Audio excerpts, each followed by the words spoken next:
Welcome to Building My Legacy podcast. This podcast is designed for leaders and entrepreneurs who want to leave a legacy and will provide strategies that focus upon key elements for legacy creation, determining your desired impact and its benefit, increasing your legacy's reach by engaging key stakeholders, planning, prioritizing, and executing. Here's your host, Dr. Lois Sonstegard. Hello, everybody. Welcome to Building Your Legacy podcast today. I'm so glad to have with us today Nicole Heimann. I met Nicole on the set of the filming of the Marshall Goldsmith documentary. She is a coach and a consultant who lives in Zurich, Switzerland. So her audience is largely Europe and Middle East. And wonderful, wonderful gift in terms of what she brings to the consulting business. And so I just wanted to share her with you because I think her story and what she provides as a coach and a consultant is really quite unique. And I think you will really enjoy what she has to say today. So Nicole, I'll let you explain a little bit about you and what you do. Well, thank you very much, Lois, for having me. And I'm Belgian, living in Switzerland here. And what we do is we coach executive teams into real leadership alliances. Because what we've seen is that often boards are not aligned, often executive teams are not aligned. And if all these units are not aligned, how do we want to develop the business in companies? And it very much influences the whole culture. So in building these leadership alliances at board level, CEOs and executive teams, it's a very powerful experience because it influences the whole culture if you get living and leadership by example. How did you get started, Nicole? That is such a marvelous thing to be able to do. But how did you get started? Where do I start? I think already as a teenager, I knew that I wanted to help people. I wanted to work with people. And then I wanted to study psychology. And my parents didn't think this was a good idea. So I ended up following a sales and marketing path and worked for a company in the chemicals industry, sold lubricants and fuels to additives for lubricants and fuels in Europe, Scandinavia, and enjoyed my job. I had a great career, great colleagues, really a great time. I think back of this time with a lot of joy. And then for my husband's career, we moved to Switzerland. And so I gave up my job. I went with a 3-week-old baby to Switzerland. And I love my children. I love them dearly. And it was very hard for me to not work. I had the feeling there's something missing in my life. I couldn't give meaning to this part of me that finds meaning in work. So, and this really was the moment that I thought, well, what do I want to do? I didn't want to go back in the chemicals industry. And I wanted to follow this flame, this passion that already was there since my youth to work with people. And so I started working in the training business, in leadership and development training. And until one day, a woman called Sieglinde Baumann, she was the HR director at a very big company in the metal industry here. She said, I want you as my coach. And I said, well, I'm not a coach, I'm a trainer. And she said, well, I don't care. I want you as my coach. And I kept arguing that I was not a coach. And she said, well, then don't be a coach, but I want you as my coach. And so I made a contract with that I would do my best based on all the knowledge and the wisdom that I had in that moment. But I wanted to make it clear that I was not a coach because I didn't have a coaching education. And at that time, this is many years ago. So I coached her based on my best abilities. And after the process, she told me, can you do me a favor? Can you please do a coaching education? Because I never, ever want you to say that you are not a coach. You're one of the best coaches I've ever had. So, what a compliment. So that prompted me to do my first coaching education many years ago. And that's how I really transitioned from the training business into more coaching. And So, Nicole, one of the things that you talk a lot about is authentic leadership. And I get it from what you're talking about because at that very beginning moment, you were authentic. You explained what you felt you were not, and you opened the possibility to developing who you were through this process. I think that's an incredible piece, and it is part of what authentic leadership is. So can you talk with the audience about what you mean by that? What is it to be an authentic leader? Authenticity is very dear to me. I'm very passionate about that. I believe we all have a moment in our lives that we realize that we're not living in truth with ourselves. Some of us have a realization in their private lives, others in their business lives. And authentic leadership is for me like it's a verb. It's not a status to achieve. It's a never-ending process. And it's really going back to the core of who you are, living in truth with yourself, in truth with your environment, in truth with reality. And it goes with a process of self-reflection, of always wanting to become the next best version of yourself. Because I think we are like onions. We peel away a layer, we transform a habit, and the next one is waiting. And this inner growth that we experience when we walk this path of authenticity, it brings happiness. And that is really, I think, life. What is it if we are successful but not happy? It's an empty life, even if we have all the success and all the money of the world. Yes. If we cannot combine success and happiness or success and fulfillment, what is it worth? And that's really what I love about authentic leadership. It's working with successful people to make them even more successful, because with more authentic leadership, you become more powerful, more influential, more attractive, more charismatic, and also more happy, because inner growth is directly related to happiness.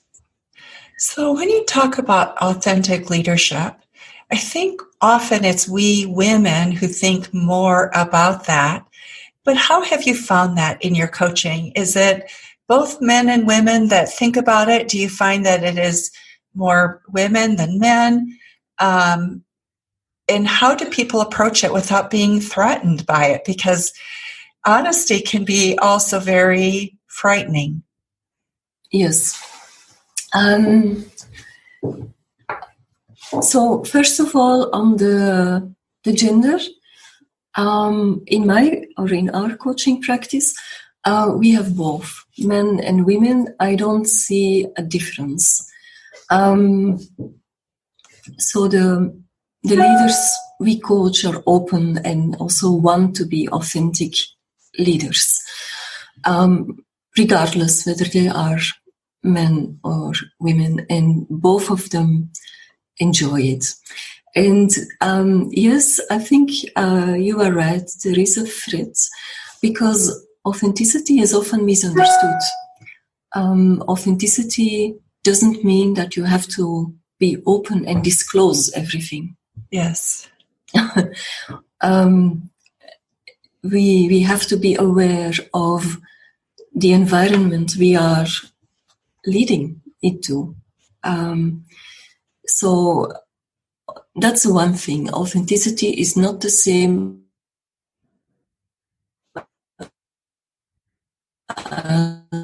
as being open and disclosed. There's a lot of fear.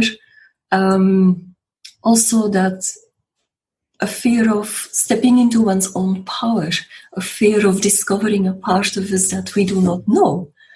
So that sometimes happens. It can also be a fear of spirituality, that people think bring authenticity in connection with spirituality, and when they have a negative association with spirituality, it feels like they are tapping into something that is scary, whereas it's a myth, but those myths exist. And or a fear of standing out, of showing up. So yes, I believe there's a lot of challenges around authenticity, and most of these come from the little ego voice that is active, that wants to keep us small.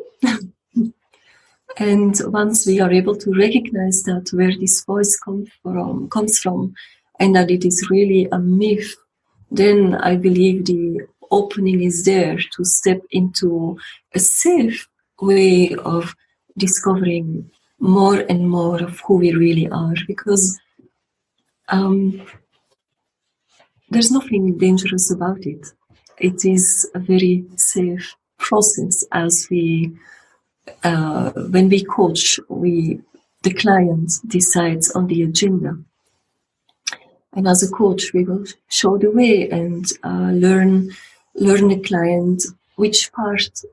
We all have ego parts. We all have the connection to our essence, and once we learn to feel the difference, and once we can learn to differentiate which voice is coming from, we have choice. We do have choice, don't we? Yeah. So, yeah.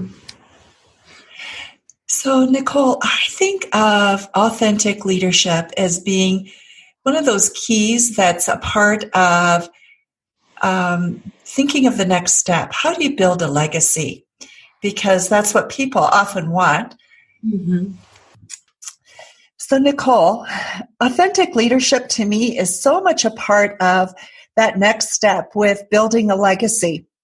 Mm-hmm. Can you talk about that? Because I think that's what leaders really want, is what do they leave behind? Yeah. Yes. When we talk about building a legacy is the result of going back to the whole beginning, which is then the purpose. So I think a true legacy is left when we start to lead from our purpose. And purpose, what I think is so beautiful about it is that it's already in all of us. That's the beginning. And it's about discovering and knowing and then owning your unique talents and your gifts. And once you know them and own them, you can start to give them away. And when we give away our talents and our gifts, we start to serve for something that is bigger than ourselves. And that is when we touch lives and inspire people and leave a legacy, whatever it is. So also, yes, when leaders are connected to their purpose and aware of it, it empowers them in a much bigger way than when we are not taking time to reflect about it. The other thing I would like to say about purpose is that, how should I say? Often I experience that people want to find out something huge about their purpose. About their purpose. Yes. And they search and search and search, and they're not happy with what they think of because they make it an intellectual process of the head. And when we dig into what really makes them happy, it can really be the small things of working with people, or I remember one executive who told me, if you don't love people, you cannot lead them. Now imagine the impact he has on all the people he leads. Yes. With the amount of love present. And that's his gift of bringing in love in leadership and giving it away and showing how this kind of leadership impacts lives.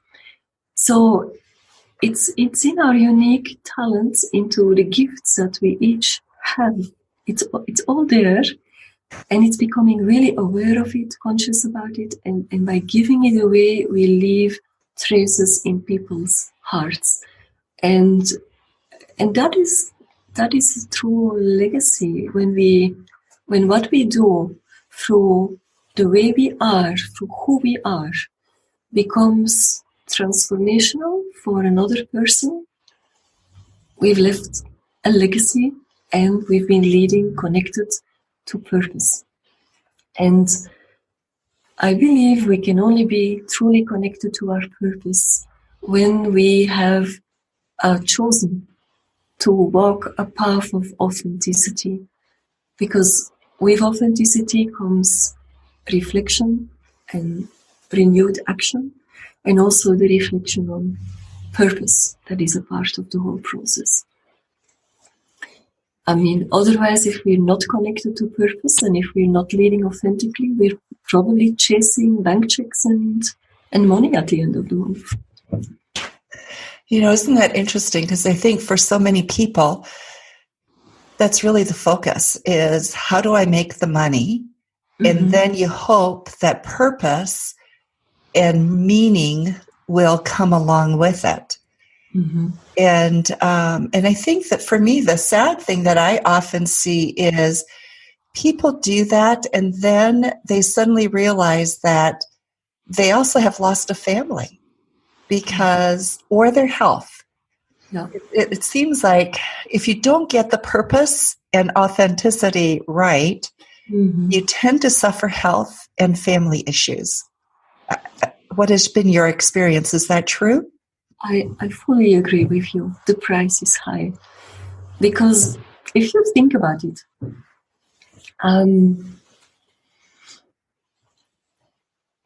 when we are not authentically connected with who we are acting and leading from an image, how we believe we should be. Yes. And this is so time-consuming, energy-consuming. It's training. And also, it's in the way of true, authentic connections and intimacy. So, yes, it has an impact on our relationships, both professionally and, of course, also privately.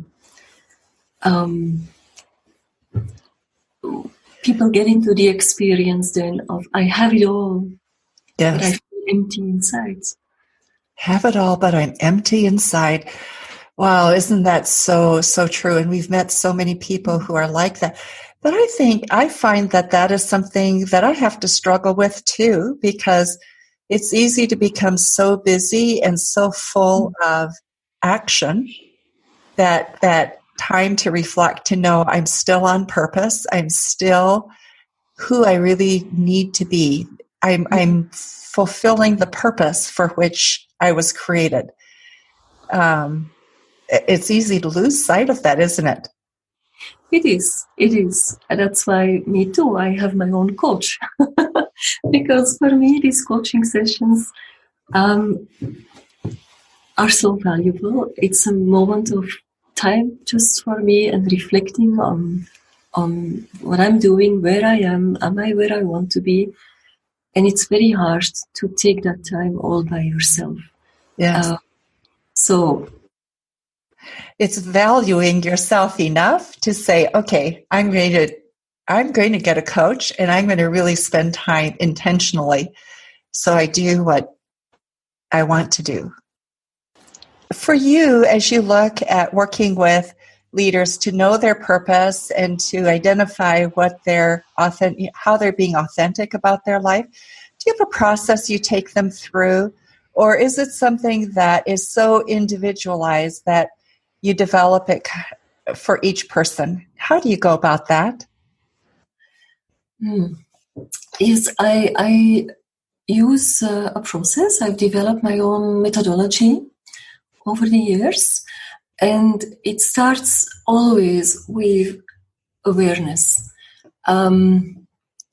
So there's two skills that we can develop and that make authenticity available to anyone who wants it.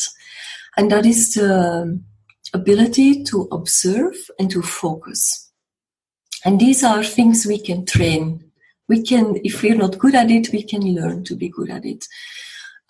Because they really open the door to our awareness. When we start to observe what's going on inside of me, if there's a conflict, where do we feel it in our body? Where do I feel it with the other person? What is going on? So the ability to activate this inner observer is very important to be able to stay out of drama, to be an observer, and from there to make conscious choices of how we want to deal with this situation. So it starts with that, because this ability allows us to move and shift from being a reactive leader to a creative leader. And then I work with 7 dimensions that I call the 7 dimensions of leadership intelligence, that I start integrating.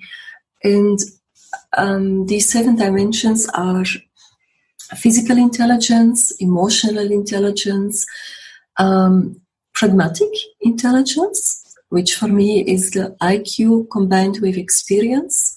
Then we have communication intelligence, heart intelligence, neuroscience intelligence, and also consciousness intelligence.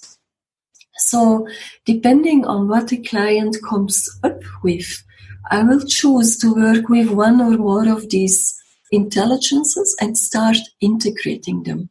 Because what I found is that many leaders are good at some of these intelligences, maybe 2 or 3, and a lot of them are good in being pragmatic. Yes. Also, most of them have had a lot of emotional intelligence skills trainings, and communication, room for improvement.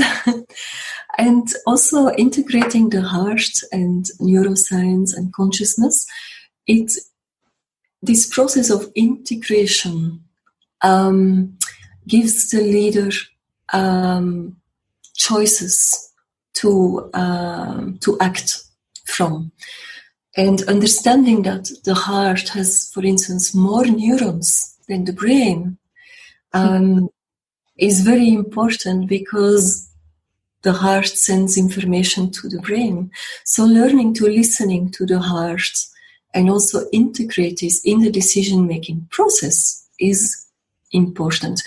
And I like to underline the word integration, because what we do not do is now lead from the heart only. That's not what we're saying. What we're saying is lead from a place of integration. Listen to the body intelligence. Listen to the heart. Listen to your pragmatic intelligence. The mind also has its own wisdom. And take decisions from there. So when decisions become aligned, we become a much more powerful leader. Because everybody knows when you take a decision from the mind, but it doesn't feel right, but you ignore these impulses. The body is trying to scream, don't do it. The heart says, I'm not feeling good about this. Maybe we should rethink other options that feel good in the mind, in the heart, in the body. And those are typically the right ones. Because if we don't follow our gut feelings or the heart, we often make mistakes. And I love the field of neuroscience to integrate this into coaching processes. For instance, when some leaders don't want to trust their gut feeling, but explaining them that we have a vagus nerve that touches on almost all the organs in our body and ends up into the right part of the brain. All these organs send information through this vagus nerve in images into the right part of the brain, and then the left brain translates it, and we call it intuition. So understanding that there's a system, that there's a whole neuroscience field behind it that explains how this happens, really helps leaders to relax and start trusting their gut, the heart, all of who they are. And I think this is such a beautiful process, and also a very important one, because if we cannot trust ourselves, how can we then trust others? How can we lead? How can we lead? Exactly. Yes. Yeah. Nicole, you have so much wonderful wisdom, and I think we make leadership so complicated sometimes, and right, we do. And what we forget is how so much of that is connected. And I think maybe our need to be clever, to be right, to be smart. You know, we all go to the MBA programs and become smarter. Mm-hmm. But within that education, usually the heart is not part of that education. And so we come out without some of the basic skills that are maybe really essential. Let me ask you one last question. We have talked, and it's just time always with you goes so fast. I just treasure times of talking with you. For you, as you look at your life, you are, to me, one of those very transparent, open, honest, reflective people. What kind of legacy are you working to build and leave? I think the legacy, what makes me truly happy is when I can reconnect leaders to their authentic selves, to the essence of who they are, and help them to discover how to lead in a powerful way from that place and impact many, many, many other lives. Well, you certainly have done that, and you give always that gift of a peacefulness to people as you talk with them. Your manner is so peaceful, and yet it's very challenging. You challenge us to always think and look beyond who we are and what we can be. So you exemplify what it is that you talk about, and I think what a gift it is. Thank you. Thank you for that. And it's always a joy to talk and share with you too, Lois. I learn a lot from you as well. Thank you. Thank you. this brings our time to a close. And so I hate to do that, but we'll come back and have further discussions with you, Nicole. Thank you so much for your time today. And thank you for those of you who have been listening to us. We appreciate your taking the time, and I hope that this conversation will ignite some thinking on your part to look at what are all the components that are really essential for leadership and for building a meaningful legacy. So if you have questions, feel free to give us send us an email. If you would like to connect somehow with Nicole, we'd be glad to pass your information on to her. So thank you so much for being with us today. Have a wonderful day. Thank you, Lois. It was a pleasure. You've been listening to Building My Legacy podcast with Dr. Lois Sonstegard. To book your appointment with Dr. Sonstegard, visit www.buildtomorrow.com.